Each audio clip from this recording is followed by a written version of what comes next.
कल हम लोगों ने कथा में सुना कि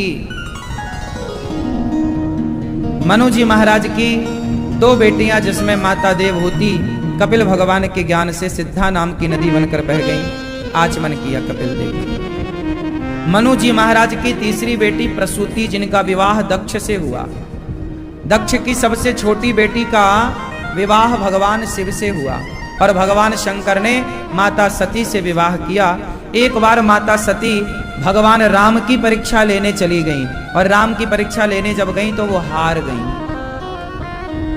राम की परीक्षा लेने गईं तो वो हार गईं, मतलब फेल हो गईं। परीक्षा कैसी? सीता बनकर गईं। सीता बन करके गईं। राम जी ने पहचान लिया, माता जी आप आई हो, भोलेनाथ कहाँ है?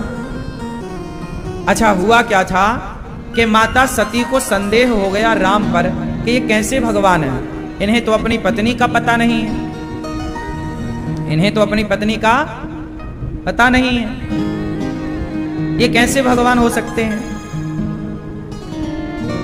शंकर जी ने समझाया कि पता उन्हें सब कुछ है, वो लीला कर रहे हैं। वो क्या कर रहे हैं? लीला। पता सब है। अच्छा, तो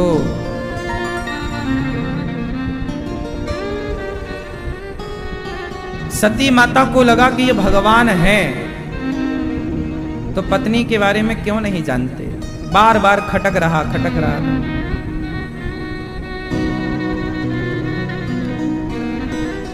अब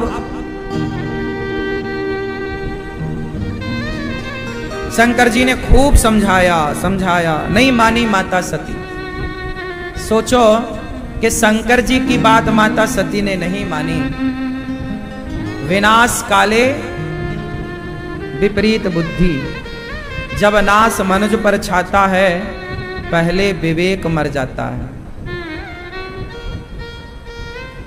माता सती को समझाया खूब था, नहीं मानी। जैसे आजकल माँ बाप बहुत समझाते हैं अपने बच्चों को, बहुत समझाते हैं गुरु अपने शिष्यों को, पर आजकल लोग करते वही हैं जो उन्हें अच्छा लगता है, और माँ बाप समझाते वो हैं जो उनके लिए अच्छा है। हमें अच्छा लगता है और हमारे लिए अच्छा, ये दोनों बातें एक हैं कि अलग अलग हैं? बेटा आप बताओ। आपके लिए अच्छा और आपको अच्छा लगना, ये दोनों बातें एक हैं कि अलग अलग हैं? अलग अलग। क्या अंतर है?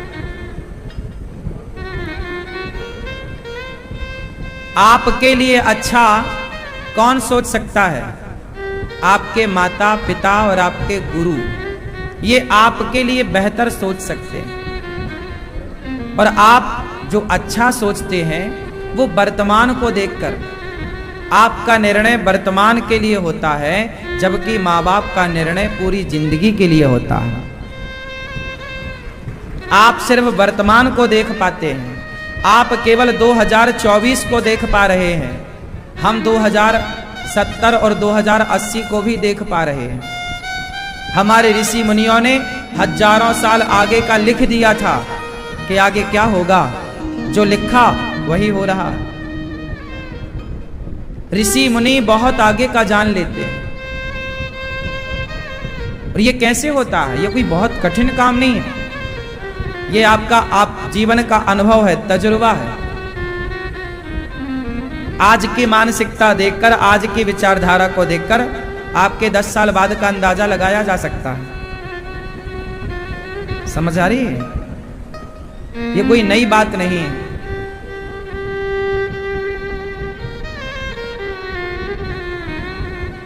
बस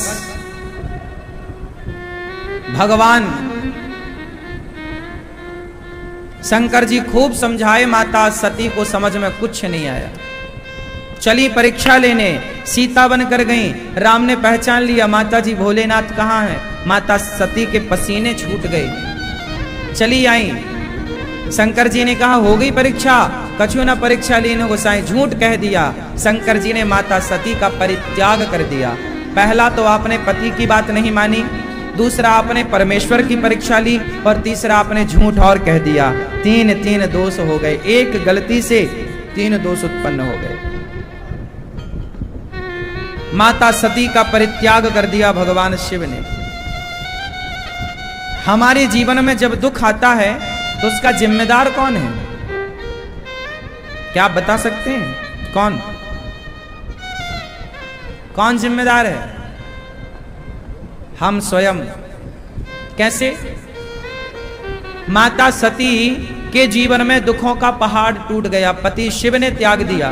पिता के यज्ञ में गई, पति का अपमान देखा, जलकर भस्म हो गई। क्यों हुआ ये सब? संदेह हो गया ना माता सती को भगवान पर। देखो, भगवान जो है वो श्रद्धा का विषय है, संदेह नहीं।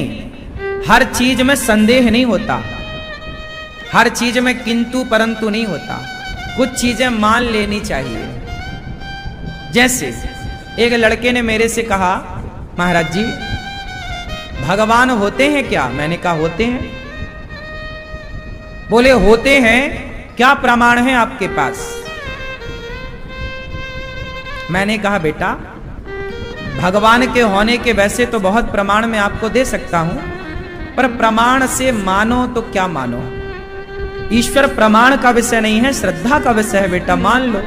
नहीं, मैं साइंस का स्टूडेंट हूं, प्रूफ करिए कि भगवान है तो उसके सबूत दीजिए, प्रमाण दीजिए। तो मैंने कहा बेटा ये बता, तेरे पिता हैं? बोला है। मैंने कहा वो तेरा ही बाप है, इसका कोई प्रमाण है तेरे पास?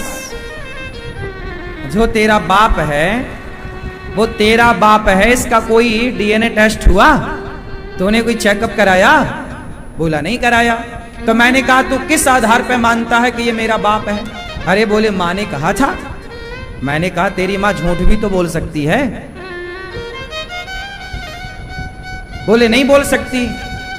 मैंने कहा जब तूने माँ की बातों को मान लिया, कोई प्रश्न चिन्ह नहीं लगाया, तो जब माँ की बात मान लिया और माँ के मानने से, माँ के समझाने से तूने एक आदमी को बाप के रूप में सदा के लिए स्वीकार कर लिया, कोई तूने किंतु परंतु नहीं किया, तो जब हमारे वेद पुराण ऋषि मुनि गरज गरज कर कहते हैं कि ये भगवान है, तो तू मान क्यों नहीं लेता भाई? इसमें इतने सवाल क्यों करता है? और तुझे सबूत चाहिए तो मैं सबूत दे दूं, इसमें क्या बड़ी बात? ईश्वर के होने के कितने प्रमाण हैं? अच्छा बताओ, ये वस्तु है, साइंस की भाषा में समझिएगा, ये वस्तु है तो इसे बनाने वाला कोई तो होगा। बोलो हाँ। आपने जो कपड़े पहने हैं तो उन्हें बनाने वाला कोई तो होगा। यदि वस्तु है तो बनाने वाला कोई होगा, हाँ या ना?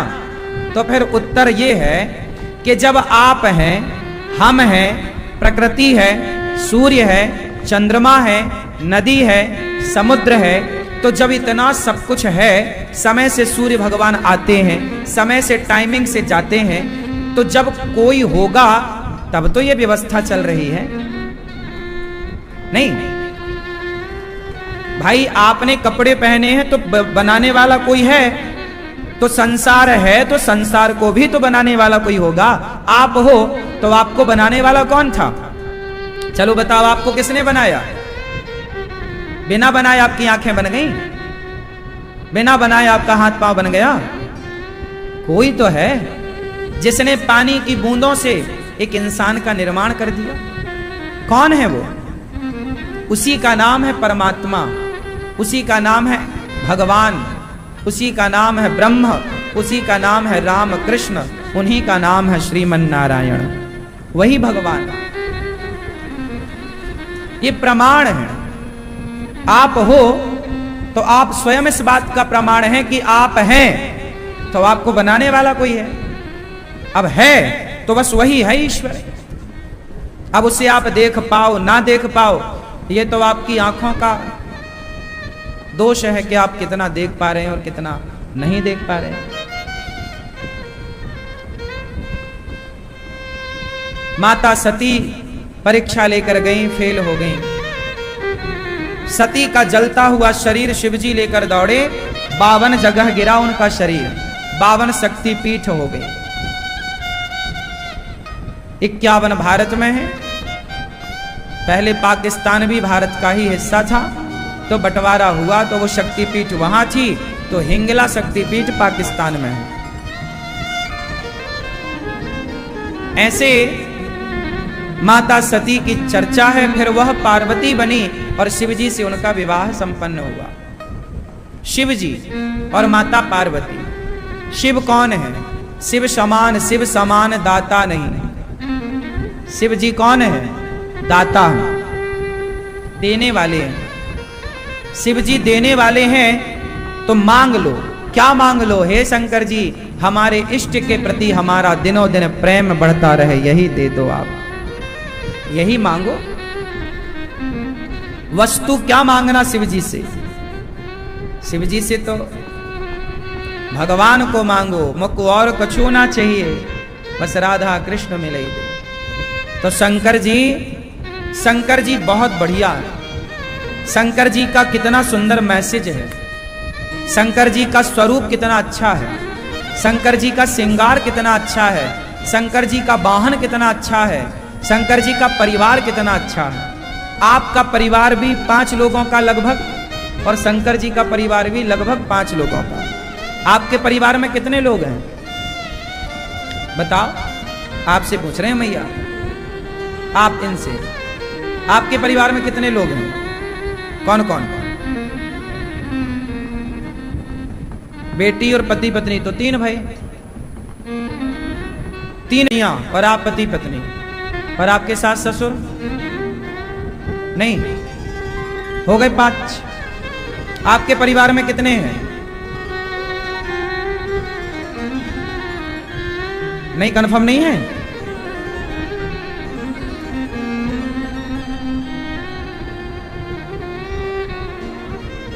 चार। आपके परिवार में कितने हैं? 7। 5, 7, अधिक से अधिक 10, और कम से कम 2 पति पत्नी। और कुछ लोग सिंगल भी हैं, हो ही नहीं रही है शादी।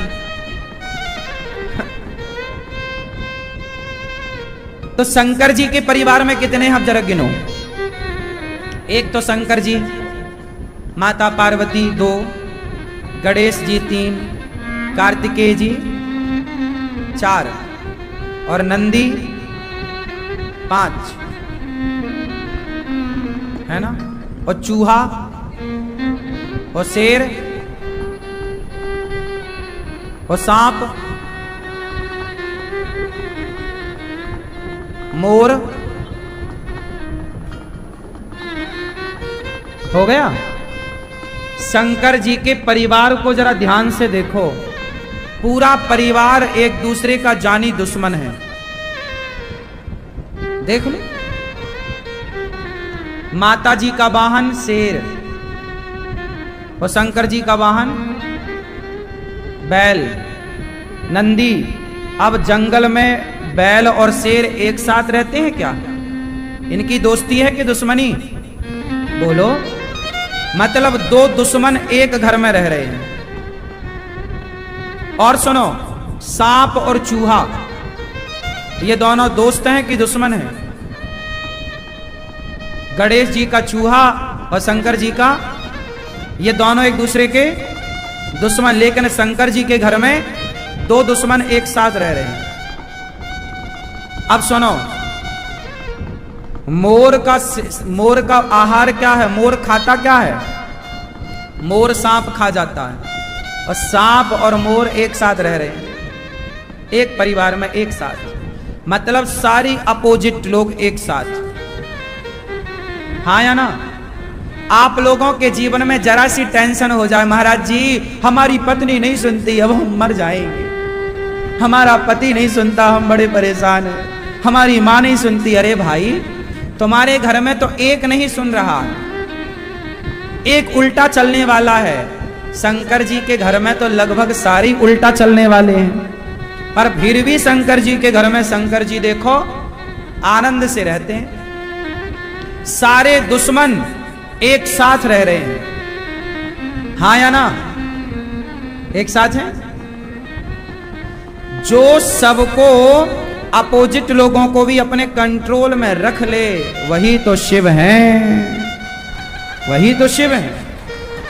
और वही तो हमारे लिए प्रेरणा है कि हम भी गृहस्थी को ऐसे ही रखें। यदि ऐसे लोग मिल गए आपको जो आपके विचारधारा से नहीं मिल रही है उनकी विचारधारा, फिर भी उनके साथ रहो। भाई मेरी विचारधारा वाले लोग मेरी बात माने, इसमें कोई आश्चर्य नहीं, पर गलत विचारधारा वाले लोग, मेरी अपोजिट लोग, मैं उनके साथ भी खुश रह लूं, यही तो महानता है। अच्छे लोगों के बीच में रहना बड़ी बात नहीं है, अच्छे लोगों के बीच में हंसना मुस्कुराना बड़ी बात नहीं है, गलत लोगों के बीच में रहकर भी आप प्रसन्न हैं, ये बहुत बड़ी बात है।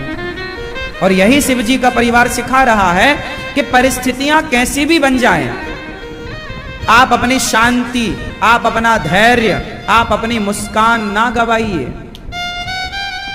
परिस्थितियां तो बनती और बिगड़ती रहेंगी, और ये सदा से चला आया है, कोई आज का है क्या? परिस्थितियां कहां की नहीं बिगड़ी बताओ? लेकिन हर समय प्रसन्न रहना, धैर्यता से काम लेना शंकर जी सिखा रहे हैं, है ना? शंकर जी के सिर पर क्या है? बोलो। गंगा। क्या बह रही है? गंगा की धारा। हाँ, गंगा है सिर पर। और आपके सिर पर क्या है? आपके सिर पर क्या है? हीटर। आपके सिर में क्या जल रहा है? हीटर। बिल्कुल गरम गरम लू निकल रही है तुम्हारे खोपड़ी से, तुम्हारा भेजा है गरम, तुम्हारा मस्तिष्क है गरम, और शंकर जी का मस्तिष्क है ठंडा। शंकर जी कहते हैं परिस्थितियां कैसी भी हो, पर दिमाग को सदा ठंडा रखना चाहिए। शंकर जी ने परिस्थितियां कैसी भी हो, पर सिर पर जल की धारा बह रही है कि नहीं? गंगा मतलब ठंडा है जल गंगा का, और सिर पर है मतलब सदा सिर को ठंडा रखो, दिमाग को हमेशा कूल डाउन। लोग नहीं बोलते कूल, ठंडा हो जा भाई, ठंडा हो जा, शांत हो जा। क्यों भैया, सही है? तो आपका दिमाग कैसा है? आपके सिर पे क्या है? क्यों मैया, आपके सिर में क्या है? क्या मेहंदी? नहीं, क्या है आपके सिर में? शंकर जी के सिर में गंगा है, और आप लोगों के सिर में मेहंदी है।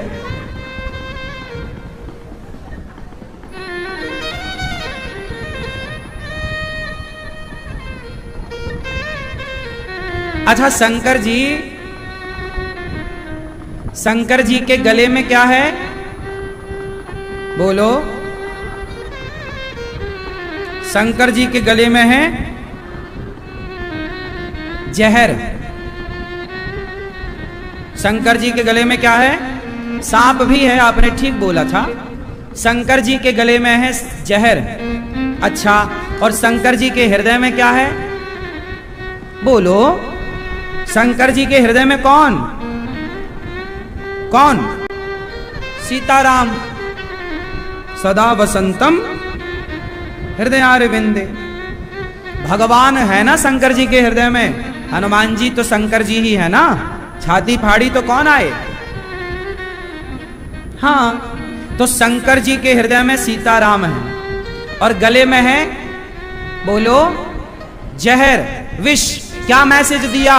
शंकर जी ये कहना चाहते हैं कि तुम्हारे शब्दों में भले जहर हो, तुम्हारे शब्द भले कठोर हों, पर तुम्हारे हृदय में तो भगवान ही होना चाहिए। हृदय से कठोर ना बनो। शब्दों की कठोरता चलती है, हृदय अप्रीति मुख वचन कठोरा। कड़े शब्द चलते हैं, कड़े शब्द व्यवस्था के लिए होते हैं। मैं आपको डांट दूं, वो मेरे शब्दों से है, मेरे हृदय से नहीं। पिता डांटता है, वो शब्दों से डांटता है, दिल से नहीं डांटता। मां मारती है तो शब्दों से बोलती है और वो व्यवहार में हाथ उठाती है, लेकिन उसका हृदय तो बच्चे के लिए बिल्कुल पवित्र है। तो हृदय प्रीति मुख वचन कठोरा। शंकर जी कहते हैं कि तुम्हारे गले में जहर है तो चल जाएगा, पर तुम्हारे भीतर हृदय में जहर होगा तो नहीं चलेगा। भीतर जहर ना हो आपके, तुम्हारी जेठानी, तुम्हारी देवरानी, तुम्हारी सास मुंह से खराब है तो चल जाएगी, पर दिल की अच्छी है। मुंह की खराब है तो चलेगी, दिल की खराब है तो नहीं चलेगी। हाँ या ना? कुछ लोग होते हैं ना जो मुंह के खराब होते हैं पर दिल के बहुत भले होते हैं, और कुछ लोग होते हैं मुंह के बड़े मीठे होते हैं पर दिल के बहुत खराब होते हैं।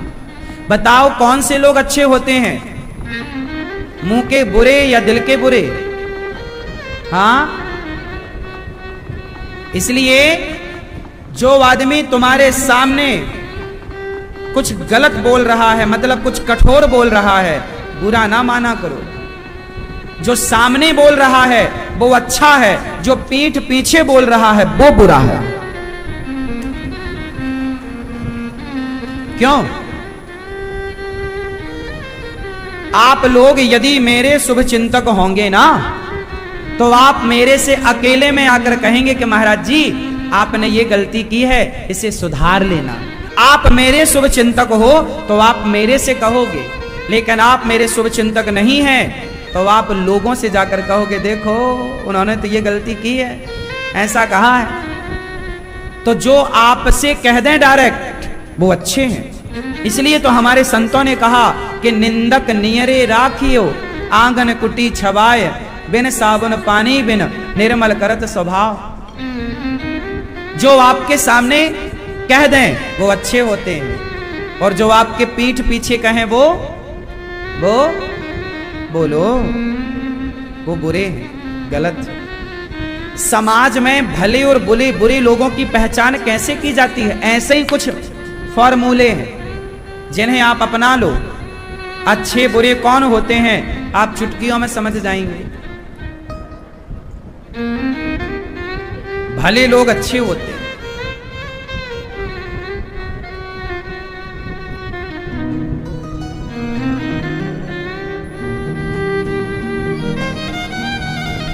भगवान शंकर गला उनका जहर से भरा है पर हृदय में राम है। वाह! संतों की वाणियां कठोर होती हैं, संतों की बातें कठोर होती हैं क्योंकि वो आपके भले के लिए होती है। संतों की वाणी कठोर है पर संतों का हृदय कोमल है, क्योंकि शंकर जी के गले में जहर है, हृदय में तो सीताराम है ना। शंकर जी मैसेज दे रहे हैं। अच्छा, शंकर जी के गले में सांप भी है, सर्प। गले में क्या है? बोलो, सर्प। क्यों शंकर जी के गले में सांप काहे है? सोने का माला क्यों नहीं है? गुलाब का, कमल का हार क्यों नहीं? शंकर जी सांप की माला काहे पहनते हैं? बतावा, शंकर जी सांप काहे पहनते? गुलाब पहने, चमेली पहने, सांप भैया काहे पहनते हैं? सांप आप बताओ। चश्मा वाले भैया जरा जल्दी बताओ, जरा जल्दी बताओ। क्यों? बैठे बैठे हैं? हाँ हाँ, घमंड नहीं आएगा। हाँ ठीक है। अब यहां देखना यह पड़ेगा कि सांप कैसा होता है। सांप मतलब काल। क्या है सांप? सांप दिख जाए मतलब मृत्यु दिख गई। सांप मतलब काट लेगा तो मर ही जाएगा।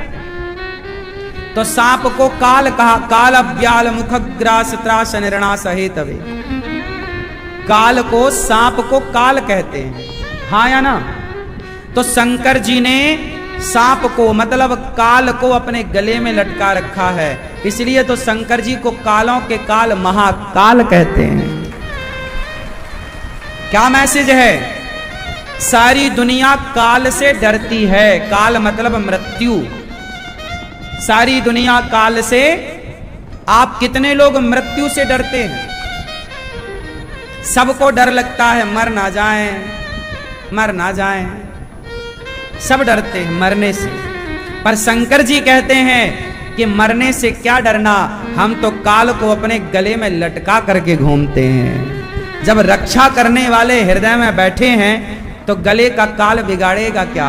इसलिए काल से डरने की जरूरत नहीं है। जिनके हृदय में भगवान बैठे हों उन्हें काल क्या बिगाड़ेगा। और जब काल आएगा तो फिर कौन बचाएगा? इसलिए मरने से सब जग डरा मेरे मन आनंद, कब मरी हूं कब भेटी हूं पूर्ण परमानंद। सारी दुनिया डरती है मरने से, पर भगवान के भक्त को कभी भय नहीं लगता मृत्यु से। अरे मरेंगे तो यहां भी अनिरुद्धाचार्य भगवान की शरण में है, और यहां से जाएगा तो भी प्रभु के पास ही जाएगा। हमें काय बात का भय? मरने से हम काहे डरें? हमने कोई गलत काम किया हो तो मरने से डरें? हम तो जिएंगे भी शान से और मरेंगे भी बिंदास शान से, क्योंकि यहां भी अच्छा वहां भी अच्छा। चोर चोरी करे तो डरे मरने से, गलत काम किया हो तो मरने से डरे। जो अच्छे काम किए हैं वो मरने के बाद तो और वो मरते कहाँ हैं? वो तो प्रभु ने काम के लिए यहाँ भेजा, फिर यहाँ के बाद बुला लिया वहां, चल भैया वो वहां का काम संभालो। तो पापी आदमी रोए और पापी आदमी डरे। आपने भले काम किए, अच्छे काम किए, तो आपको मृत्यु से डरने की क्या आवश्यकता?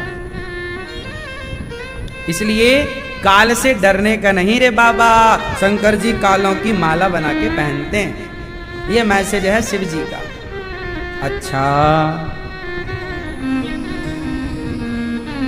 अच्छा, भगवान शंकर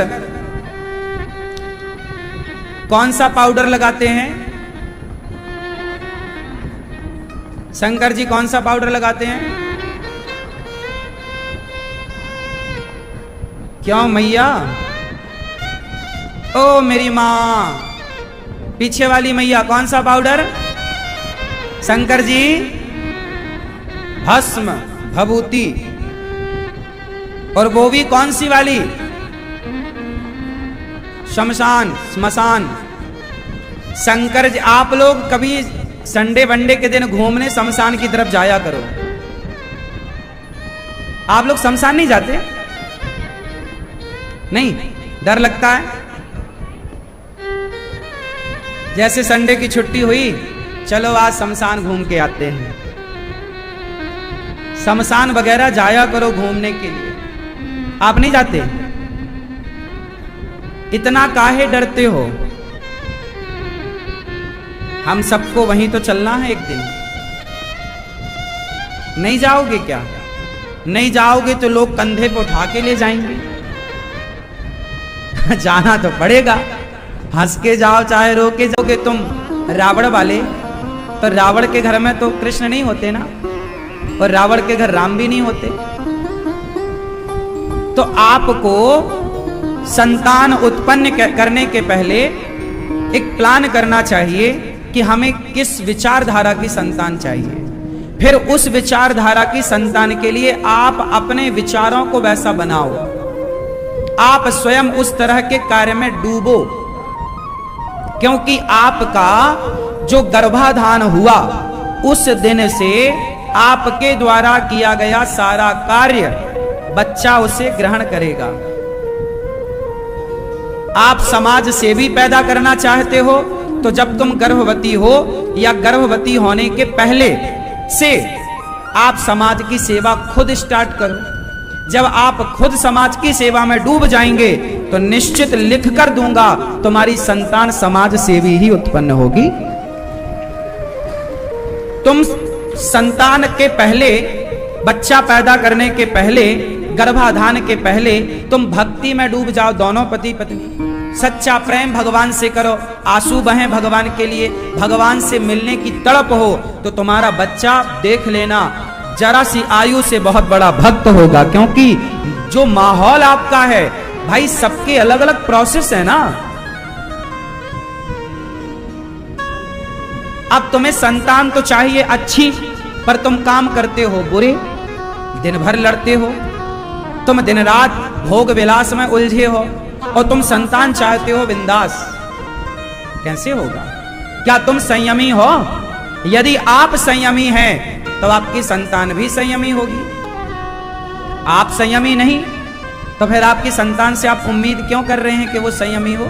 तुम कितने संयमी रहे हो? इसलिए जैसा बीज होगा वैसे ही तो फसल होगी। बीज बोया गया है बबूल का, तो बबूल ही ना पैदा होगा। बीज बोया गया केसर का, तो फसल केसर की होगी। तो जो बोया गया है आपके द्वारा वही संतान के रूप में मिलना। इसलिए आजकल लोग संतान सब बढ़िया बढ़िया चाह रहे हैं, लेकिन कर्म बिगड़े हैं। इसलिए हमारे ऋषि मुनियों ने कहा कि आप पहले के राजा लोग जाते थे ना गुरुओं के पास, गुरुजी, दशरथ जी गए वशिष्ठ जी के पास, गुरुजी बेटा नहीं हो रहा, क्या करें? तब गुरुजी ने कहा यज्ञ करो, और पुत्रेष्टि यज्ञ वशिष्ठ जी ने कराया और पूछा कैसी संतान चाहिए? बोले जो जन कल्याण करने वाली हो। तो उस प्रकार का संकल्प हुआ, उस प्रकार का यज्ञ हुआ, उस प्रकार के देवता प्रकट भये, उस तरह की खीर मिली, उस तरह की संतान राम जैसी प्राप्त हुई, भरत जैसी संतान हुई। अब आपका प्लान क्या है? आजकल तो शादी हुई सीधा छोरा छोरी, लड़का लड़की सीधा हनीमून में निकल जाते हैं।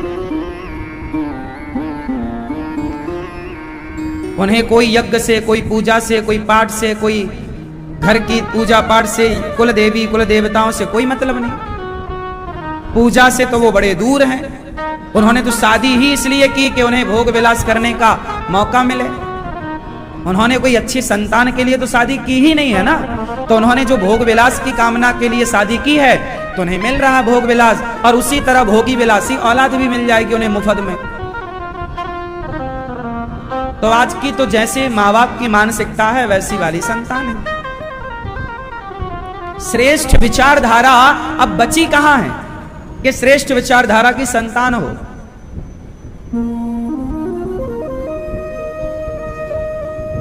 ये बातें आप मानो ना मानो पर बहुत मायने रखती हैं। यही बातें काम करती हैं, यही विचारधारा श्रेष्ठ, जो जिनकी संतानें श्रेष्ठ हैं निश्चित उनके माँ बाप का आचरण सबसे अलग होगा।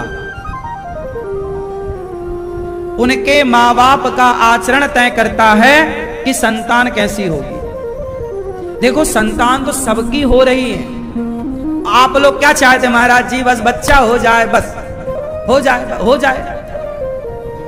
ये नहीं सोचते आप कि कैसा बच्चा हो, लायक हो कि ना लायक हो। अब आपके बच्चे, बहुत सारे बच्चे भगवान को नहीं मानते। अब तुमने औलादें पैदा कर तो ली, लेकिन वो भगवान को मान ही नहीं रहे, सही राह पर चल ही नहीं रहे। अभी हम एक न्यूज प्रोग्राम में गए तो हमने कहा था कि बेटियों को कि भाई थोड़ा कपड़े ऐसे पहना करो कि मर्यादा में हो। तो एक लड़की ने मेरे से सवाल किया, महाराज जी हम कैसे भी कपड़े पहने, आपको क्या दिक्कत है? हमने कहा बात तुम ठीक कह रही हो, तुम बिल्कुल ना पहनो, हमें क्या दिक्कत है? हमने बोला फिर उनको, हमें क्या दिक्कत है, बात ठीक है। वो लड़की ठीक तो कह रही है कि आपको क्या दिक्कत है, ठीक कह रही हो। अब ये वो वाली संतानें हैं जिनका उद्देश्य ही ऐसा था, ठीक नहीं था। अब ये औलादें जब होंगी तो वो तो यही कहेंगे ना कि हम क्यों पहने, ठीक है। तो तुमने संतानें पैदा तो कर दी, जनसंख्या तो बढ़ा दी, लेकिन किस तरह से पैदा की है, कैसी पैदा की? जो अपने लिए सही निर्णय नहीं ले पा रहे हैं वो अपने परिवार के लिए क्या सही निर्णय लेंगे? वो लोग अपने देश के लिए क्या खाक सही निर्णय लेंगे?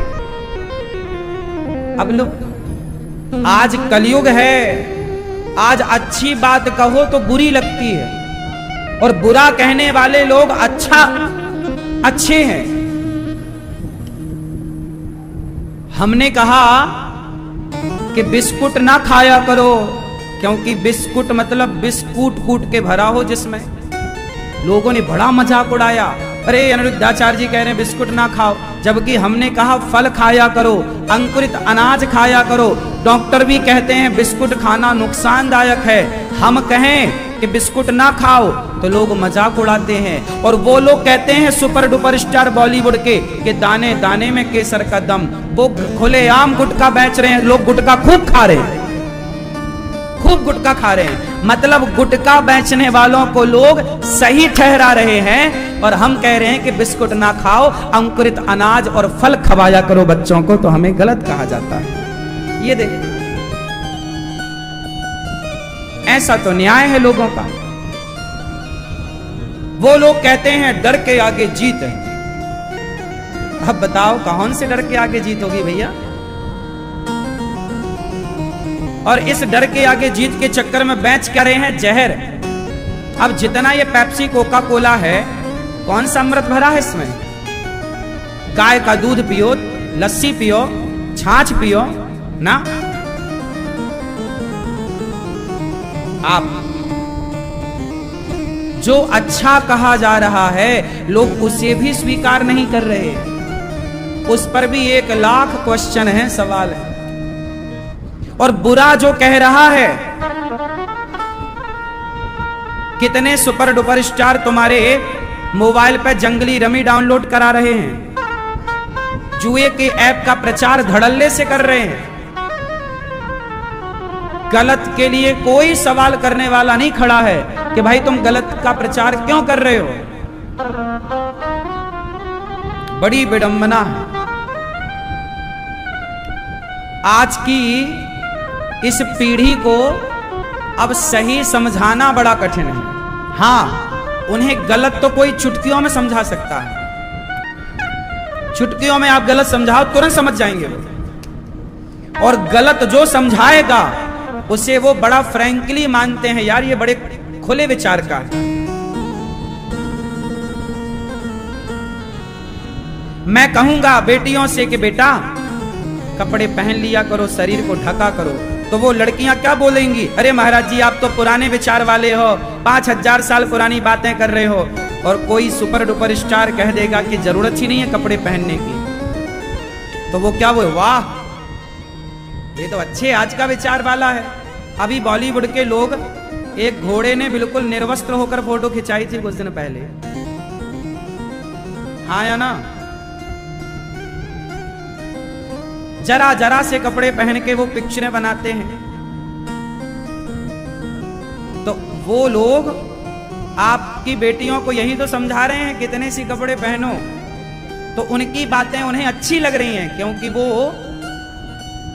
आज के युग के उन्हें दिखाई पड़ रहे हैं कि ये भाई ये ठीक है। और हम कहें कि पूरे पहनो तो हमें नकार दिया जाएगा कि आप तो पुरानी विचारधारा के हैं। तो आज के लोग अच्छाई को समझना ही नहीं चाहते, वो समझना ही बुरा चाहते हैं। तो अब हम बुरा तो समझा नहीं सकते। हम तो ऐसा नहीं है कि 1 करोड़ रुपया लेके गुटखे का प्रचार करने लग जाएं। हम पैसे से गलत तो नहीं बताएंगे, हम तो चाहे आप सुनो या मत सुनो, बताएंगे तो आपके लिए सही, चाहे आप मानो या मत मानो। बॉलीवुड बिकाऊ है, हम थोड़ी बिकाऊ हैं। हम तो आपके हित की बात करते आए हैं और करते जाएंगे। क्यों? बात सही है कि गलत? क्या सही समझ में आया? श्री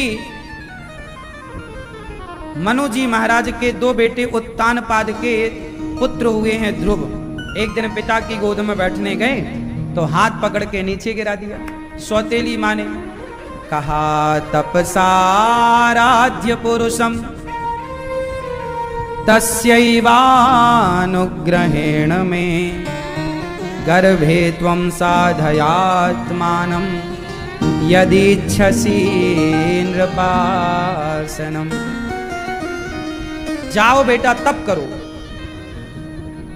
ध्रुव जी महाराज को नीचे गिराया, लंबी सांसें लेते हुए ध्रुव जी रोते हुए माँ की तरफ देखे। सौतेली माँ ने कहा जाओ तप करो, इस गोद में बैठना है तो मेरे गर्भ से पहले जन्म लो। ध्रुव जी की सौतेली माँ ने उनका अपमान कर दिया, उनको पिता की गोद से नीचे फेंक दिया। लंबी सांसें लेते हुए ध्रुव जी गए, माँ ने पुचकारा, गोद में बिठाया, क्या हुआ? ध्रुव जी ने कहा माँ आपका अपमान कर दिया हमारी सौतेली माता ने। तब माँ ने कहा बेटा सत्यम सुरुच्या वेतम भवान में यद दुर्भगाया उदरे गृहीता। बेटा सत्य कहा तेरी माँ ने, मैं अभागिन हूं, भाग्यशाली होती तो तुझे तेरे पिता की गोद में ना बैठा देती। तू जा बेटा तप कर, तप करके तुझे भगवान मिल जाएं तो फिर भगवान को पा करके कुछ पाना शेष नहीं रहता। ध्रुव जी को माँ ने कहा जा तप कर। ध्रुव जी घर से गए तप करने के लिए और नारद जी रास्ते पर मिले, मंत्र दिया ओम नमो भगवते वासुदेवाय। ध्रुव जी को नारद जी ने समझाया कि बेटा ये उम्र तुम्हारी तप की नहीं है, जाओ घर। नहीं माने ध्रुव जी और नारद जी ने मंत्र दिया। ध्रुव जी ने जो गुरु वचनों पर विश्वास किया, मंत्र पर विश्वास किया और जो मंत्र का जाप ध्रुव जी ने किया तो 5 माह के जाप से भगवान प्रकट हो गए उस मंत्र के बल से। देखो आजकल के लोग क्या करते हैं, मंत्र लेते तो हैं पर मंत्र जपते नहीं, और जपते नहीं हैं तो फिर मंत्र सिद्ध नहीं होता। अच्छा, लोग मंत्र लेते हैं गुरुजी से कुछ और जपते हैं कुछ और, ये भी बड़ी विडंबना है। जो मंत्र लिया है, जो मंत्र गुरुजी ने दिया है वही जपना है, मनमाना नहीं। जो मंत्र गुरुजी ने दिया है जब उस मंत्र में श्रद्धा होगी, तब श्रद्धा होगी मंत्र में, तब जाकर के वो मंत्र सिद्ध होगा। आपकी श्रद्धा ही नहीं है मंत्र में, आपने लिया है ये मंत्र और जप रहे हैं वो, तो ये तो बात ऐसी हो गई कि शादी हुई है इस आदमी से और रह रही हो आप उस आदमी के साथ। भाई मंत्र तो सब कुछ है, मंत्र ही भगवान है। 3 चीजें होती हैं। देखो, एक होता है यंत्र। आपका मोबाइल क्या है, आपका लैपटॉप क्या है, आपकी गाड़ी क्या है, क्या है ये बोलो? ये यंत्र है। अच्छा, यंत्र अपना काम कर रहा है कि नहीं? एक होता है यंत्र, एक होता है तंत्र। तंत्र मतलब लोकतंत्र। हमारा देश किससे चल रहा है? यंत्र अपना काम करता है, तंत्र अपना काम करता है, तो मंत्र भी अपना काम करता है। यंत्र, तंत्र, मंत्र ये तीनों अपने अपने काम में परफेक्ट हैं। लेकिन आज लोग मंत्र को समझ ही नहीं रहे। जो मंत्र दिया जाए वही जपना है, उसी मंत्र से सब खुश हो जाएंगे। हमारी संप्रदाय है श्री संप्रदाय। ये दास अनिरुद्धाचार्य किस संप्रदाय से है? श्री संप्रदाय। बोलो किस संप्रदाय से? श्री संप्रदाय। श्री मतलब लक्ष्मी। हमारी माता कौन है? लक्ष्मी। हमारे पिता श्रीमन नारायण। अब देखो, मैं नारायण का उपासक हूं, लक्ष्मी नारायण मेरे आराध्य हैं, ठीक है। अब मेरे नारायण कौन है? राम। मैं राम का भी उपासक हूं क्योंकि मेरे नारायण ही राम हैं। मैं कृष्ण का भी उपासक हूं क्योंकि मेरे नारायण कृष्ण हैं। मेरे नारायण, वही नारायण राम बने त्रेता में, वही नारायण कृष्ण बने द्वापर में, और वही राम शंकर जी किसका ध्यान लगाते हैं?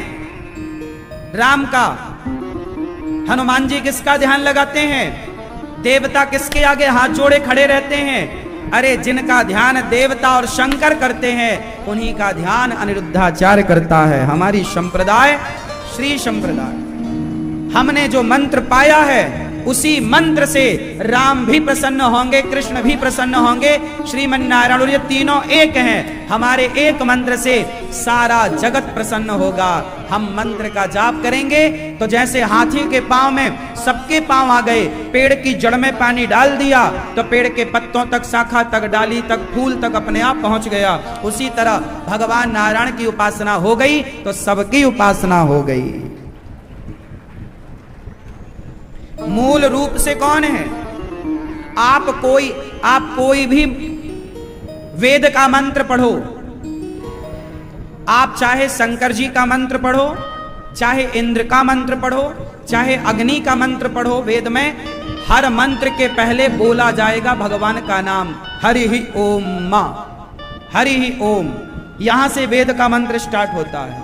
वेद का मंत्र कहां से स्टार्ट होगा? हरि ही ओम मां। हरि ही मतलब हरि ही, हरि से।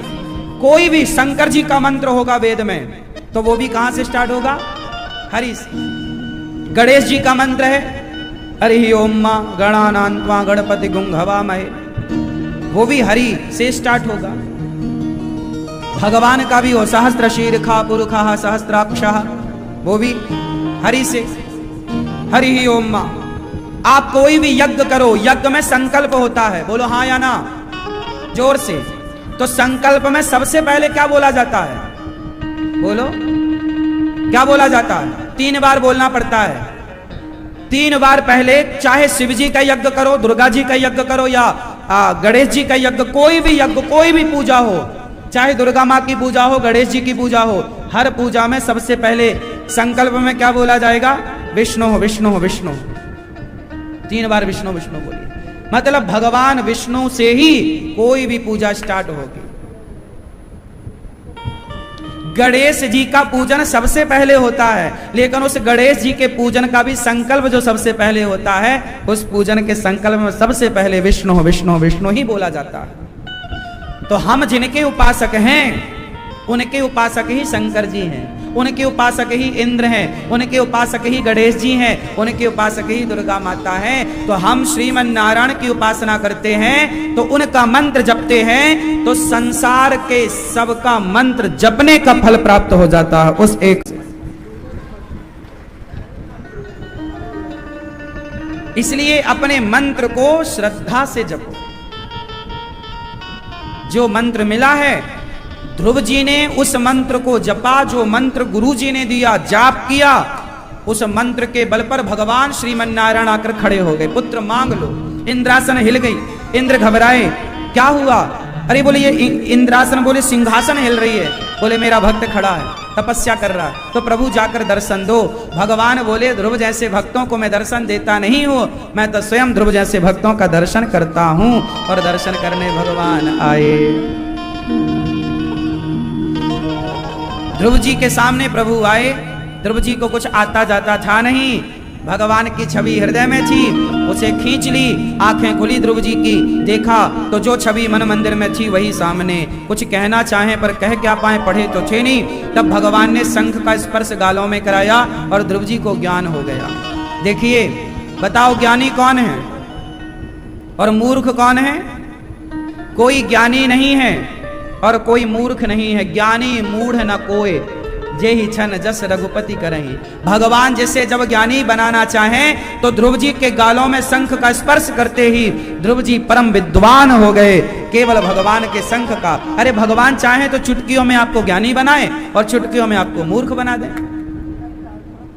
ध्रुव जी ने गाया, योऽन्तः प्रविश्य मम वाचमिमां प्रसुप्ताम् संजीवयत्यखिल शक्तिधरः स्वधाम्ना अन्यास्तहस्तचरणश्रवणत्वगादीन् प्राणान् नमो भगवते पुरुषाय तुभ्यम्। हे प्रभु, योऽन्तः मेरे अंतःकरण में प्रवेश कर जाइए।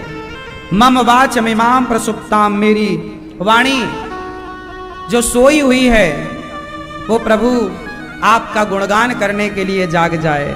हे प्रभु, मेरे कान सदा आपकी कथा सुनते रहें, मेरी आंख सदा आपको देखती रहे और मेरा जीवन आपकी सेवा में लगा रहे। ऐसा ध्रुव जी ने कहा।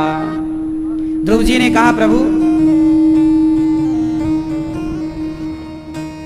मैं सदा आपका गुणगान करूं, आपका और आपके। अच्छा, भगवान को खुश करना हो, प्रणाम भुजा सबह।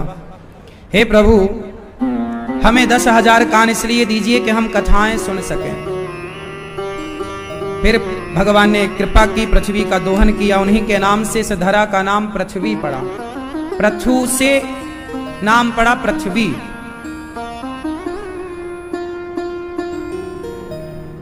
समझ रहे हैं आप? पृथ्वी।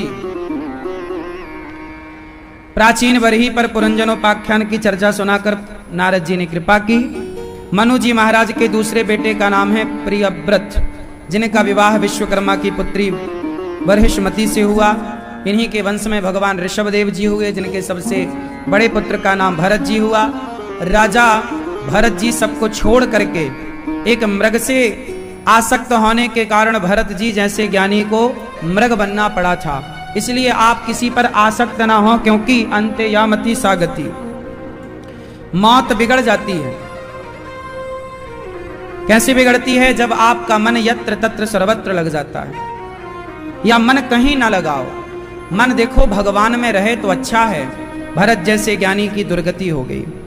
राजा रहुगण को दूसरे जन्म में वो मृग बने, फिर तीसरा जन्म ब्राह्मण के रूप में मिला। राजा रहुगण को उपदेश किया भरत जी ने। त्वयोदितम व्यक्तम अभिप्रलब्धम भरतो समय स्यादि वीर भारः गंतुर यदि स्यादि गम्य मध्वा पीवेति रासौ न विदाम प्रवादः। भार नाम का शरीर है, आत्मा का कोई भार नहीं, मैं आत्मा हूं, ऐसा भरत जी ने उपदेश किया। 28 प्रकार के नरकों का वर्णन सुखदेव भगवान ने कराया। जो जैसा पाप करता है वैसे नरक में जाता है। कोई पापी व्यक्ति नरक जाने से बच सकता है तो आपके पास कोई उपाय है? क्यों मैया, पंचायती मैया, देखो नीचे सिर करके पंचायत में लगी, देखना देखना देखना। उन्हें और दूसरे कान में हाथ और रखा कि सुनाई ना पड़े, हैं? एक हाथ में मोबाइल और दूसरे हाथ कान में, ताकि कथा ना चली जाए अंदर। हाँ? कथा अच्छी नहीं लग रही है आपको तो तुम तो हाथ रख लेती हो कान में, कथा ना चली जाए अंदर। प्रपंच अच्छा है, कथा नहीं समझ रही हो मेरी मां।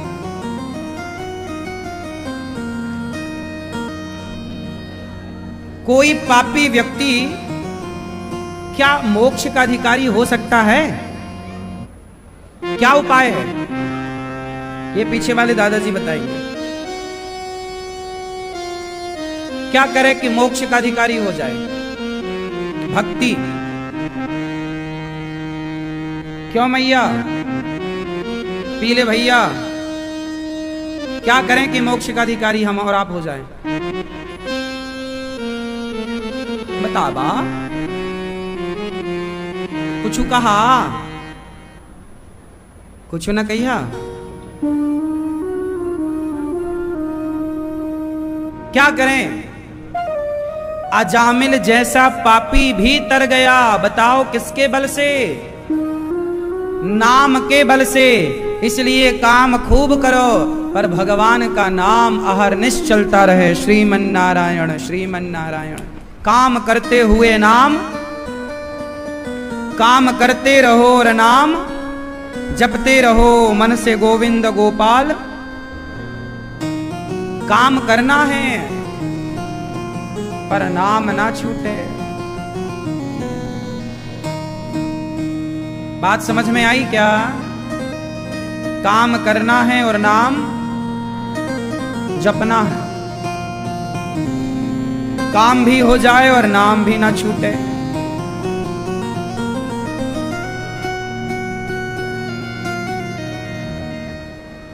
काम करते रहो और नाम जपते रहो। अजामिल जैसा पापी तर गया, किसके बल से? नाम के बल से।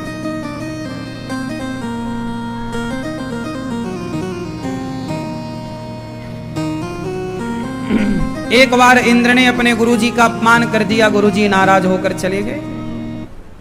विश्वरूप का से उपदेश लिया नारायण कवच का। ओम हरिर विदध्यान मम सर्वरक्षाम न्यस्तांग्रि पद्मा पदगेंद्र पृष्ठे। और बल पाकर के इंद्र तो जीत गए राक्षसों से, पर गुरु जी ने यज्ञ किया, राक्षसों को आहुति डाली, तो इंद्र ने गुरु जी की हत्या कर दी, जिससे ब्रह्म हत्या लगी। और 4 लोगों में 4 स्थानों में इंद्र ने अपनी ब्रह्म हत्या बांटी। स्त्री को रजस्वला के रूप में, रज के रूप में दिया, वृक्षों को गोंद के रूप में, जल को झाग के रूप में, पृथ्वी को बंजर भूमि के रूप में।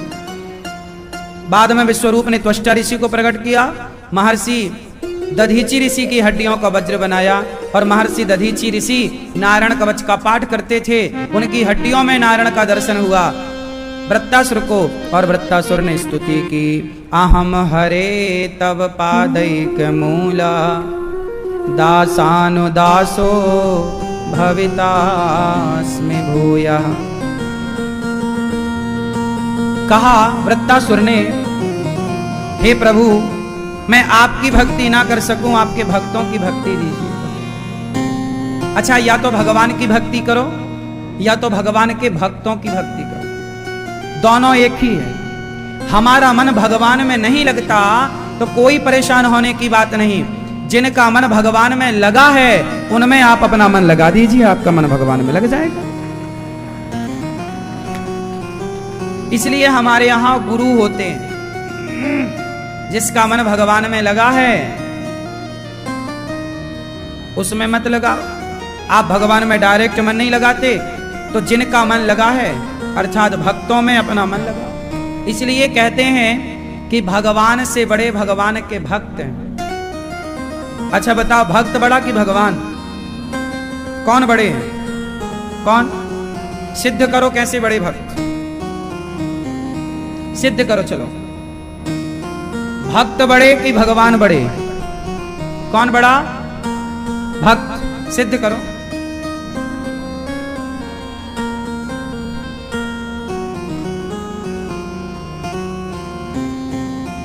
भगवान से बड़े भक्त हैं तो ये तो सही है, पर सिद्ध करना पड़ेगा। तो आओ सिद्ध करते हैं। एक बार पृथ्वी माता बोली कि मैं सबसे बड़ी, तो शेषनाग भगवान बोले कि तुम सबसे बड़ी तो मेरे सिर पर कैसे पड़ी? शेष भगवान बोले मैं सबसे बड़ा, तो शंकर जी बोले कि तुम बड़े तो मेरे गले में कैसे पड़े? मैं बड़ा।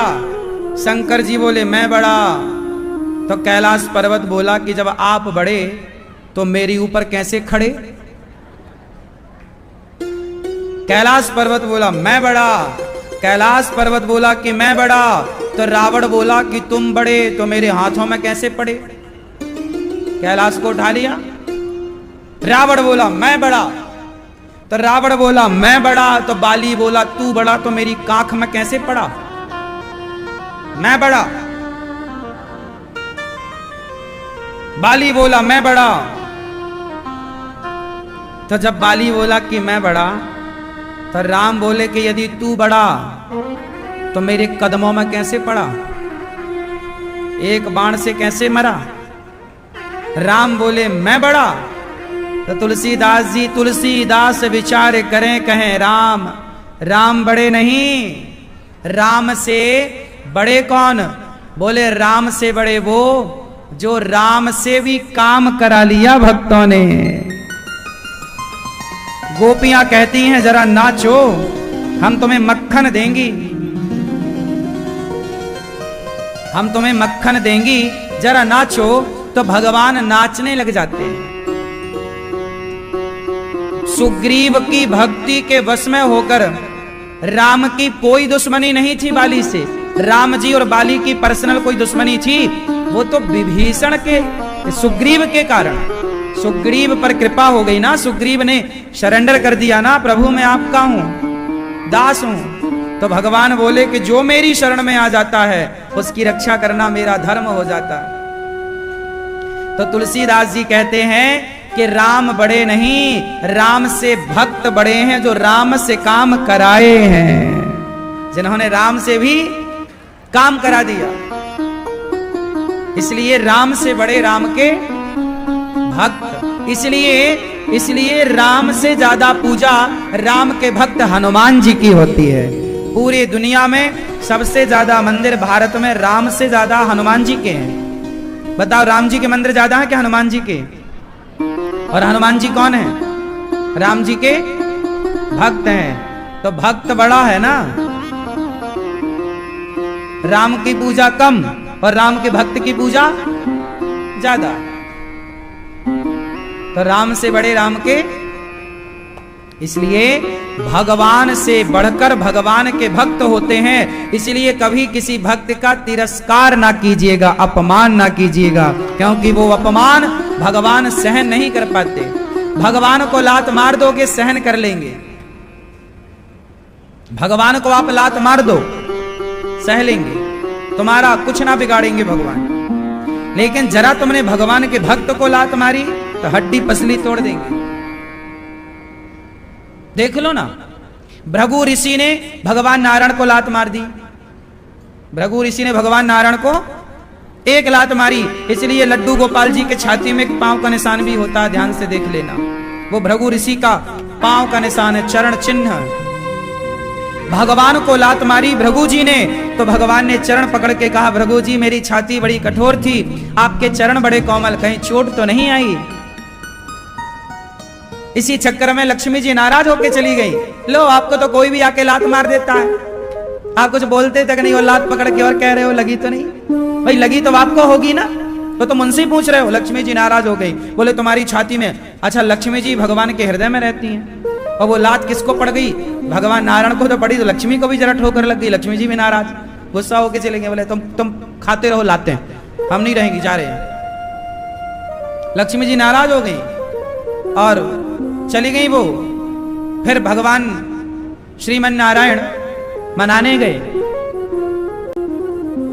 लक्ष्मी जी नाराज होके जानते हो कहां चली गई? तिरुमला पर्वत पे दक्षिण में। फिर भगवान मनाने आए, नहीं मानी, तो फिर भगवान जैसे जैसे मनाए श्रीनिवास बन के प्रकट भये।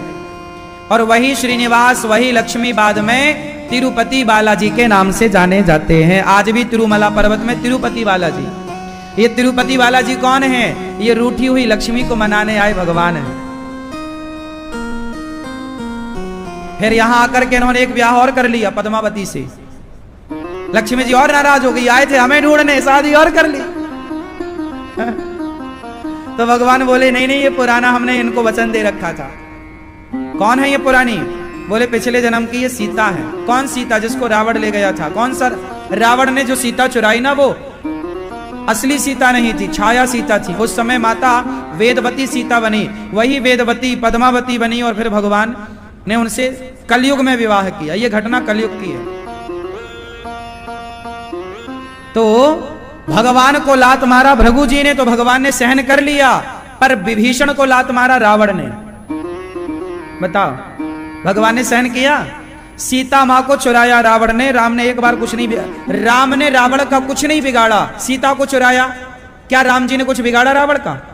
लेकिन विभीषण को लात मारा। राम कहते हैं, भगवान कहते हैं, मेरा बिगाड़ोगे मैं बर्दाश्त कर लूंगा, पर मेरे भक्तों का बिगाड़ोगे सर्वनाश कर दूंगा। इसलिए भक्तों से पंगा नहीं लेने का। भक्त तो कुछ नहीं बोलेगा, पर भगवान उधेड़ेंगे तरीके से।